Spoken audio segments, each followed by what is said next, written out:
Noong Abril, napirmahan na ni Yusek Perry na narito ng DTI yung Pax Silica Declaration.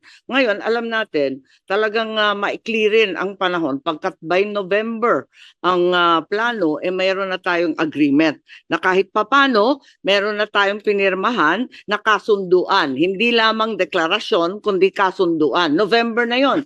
So kung tutuusin, 2-3 buwan na lang natitira, kailangan tutukan talaga natin to. Ngayon, ako'y naalarma dahil nabigyan ako ng DOJ ng isang kopya nitong tinatawag na Architecture of a Proposed ESG Framework in the Philippines. Ito raw ang framework na gagamitin, ang siyang draft na gagamitin para sa kasunduan ng Pilipinas at ng Estados Unidos. Ngayon, didiin ko na tulad sa ating lahat, wala naman tututol sa Pax Silica kung ito ay magbibigay ng karagdagang hanap buhay at kaunlaran para sa ating bansa. Hindi lamang dun sa 3 probinsya, kundi sa lahat. Ngunit, ako'y abalang-abala sa linalaman nitong sinasabing framework. Unang-una, nais kong tanungin, pero nandito ba yung DOJ? Parang wala. Dahil kasi ito may kinalaman na sa ating soberanya at sa jurisdiction. Andito, very clearly, all kinds of issues na pinoproblema ko, no? Dahil unang-una, hindi ko malaman kung totoo to. At sa pakiwari ko, ito'y galing sa New York o sa ibang bansa. So, kumbaga, dapat nag-draft rin tayo ng sarili natin, ano? At ikalawa, ano na ba ang status nitong framework negotiations? Kasi para sa atin, para sa akin at sa lahat ng pinabasa ko, ito ay tutol sa ating saligang batas at maaring tutol din sa iba't iba pang batas. At pwede sana bigyan kami ng terms and conditions at ang lengguwahe po nito ay talagang banyaga. Constitutional fee simple ownership ng isang bagong dambuhalang korporasyon na nangangalang Landco. May Landco dito sa Pilipinas pero ibang Landco to, 60% daw ay magiging Filipino-owned, 40% ay American joint venture. Nagtataka ako kasi yung lupa hindi naman pala babayaran. Ayan, masamang balita sa mga kapitan at kay Mayor Rodriguez.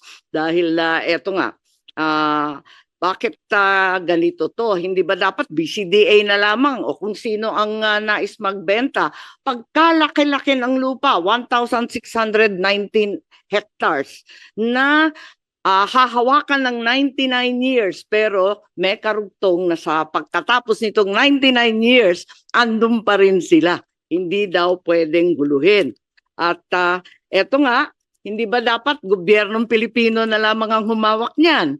Pagkatapos sa bayaran ng fair market value ang sino mang gusto magbenta, pagkat ang narinig ko sa mga taga-barangay, pati sa ating mga ita, babayaran lang daw ng 300,000 pesos ang unang 5 hectares. Kung lumampas ng 5 hectares, wala na raw silang budget. Bigay na lang daw nila. Paano naman yun? At ito nga, holy at burial ground ng ating mga katutubo, yung ibang nasasakupan, medyo nakakaabala din yan. At bakit naman tayo magbibigay ng pagkalaki-laking lupa ng libre dito sa joint venture na siya na rin ang mamumuno?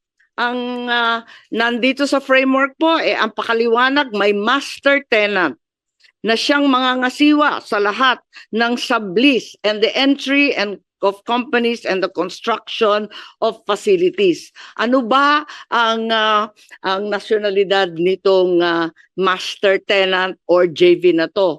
Pagkatapos noon, meron pang paglilikha ng Pax Silica Court of Commerce in New York.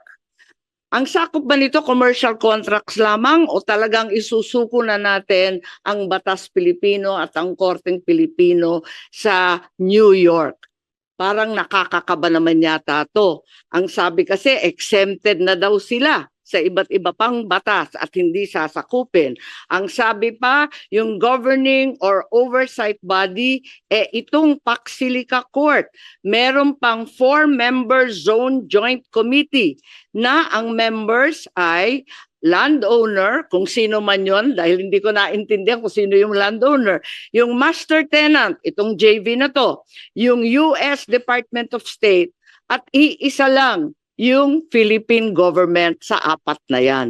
Ano ba ang kapangyarihan ng mga ito? Pagkatapos nga, palibhasa ito ay hearing ng critical minerals at environment, hindi binabanggit na sakop din ng deklarasyon ng Pax Silica ang processing ng rare earth.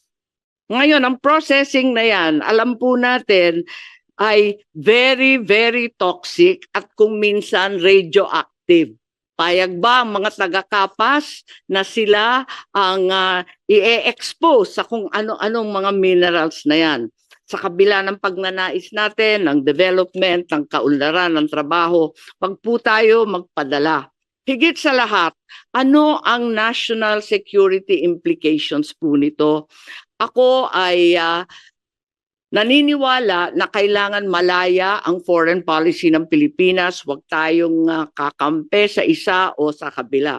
Ituturing ba ito ng China ng expansion of EDCA facilities through civilian development? Ito ang nakaka-nervyos din kasi yung geopolitical risk, andyan na naman tayo sa kalagitnaan ng dalawang dambuhalang kapangyarihan. Marami po ang i-discuss natin, pero unang-una sana mapag-usapan yung constitutionality and legality, pati ang ownership ng lupa, ano ang alternative livelihood ng ating taong bayan, at totoo ba na magpapatayo na ng chip manufacture o habang buhay na ba ang Pilipinas na nasa assembly and testing sa electronics industry? Yun lang po.